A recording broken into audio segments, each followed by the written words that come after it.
Բարոյցես, բան չի փոխվել, սպիտակի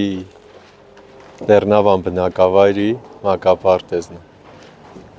սենց եկել եմ ու հիացել եմ, նայել եմ, այսինքն շրջվել եմ ու հիացել, բնակավայրում, սենց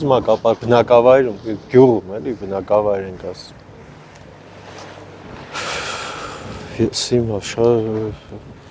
խոսքերն էլ ավելորդ էլի, այս ձևի բաները, որ մեր պետությունը հասկանում որ մեր երեխաները այս ամեն ինչին արժան են, դա մեծություն է, մեծություն։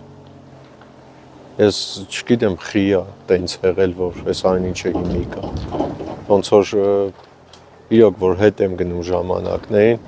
մեկ ինձ թվում է որ մեր երկրի ղեկավարները հայ չեն եղել, որ մինչև այդ մենք այս ամեն ինչի չենք տեսել։ Ժողովուրդ ջան, այս ամեն մի բնակավայրում սենց մեծ լավ բան սարքելը, մեր երիտասարդները երևի որ սենց մակապարտեզ են տեսնում, արդեն ուզում են արագ ամուսնանան, երեխա ունենան, որ իրանց երեխեքը գան այս լավ մակապարտեզները։ Եվ իհարկե այս ամեն ինչը մեր վճարած հարկերի շնորհիվ է ժողովուրդ ջան։ Դրա համար հանգիստ վճարեք հարկեր ու տեսեք այդ հարկերով ինչեր է ստեղծվում։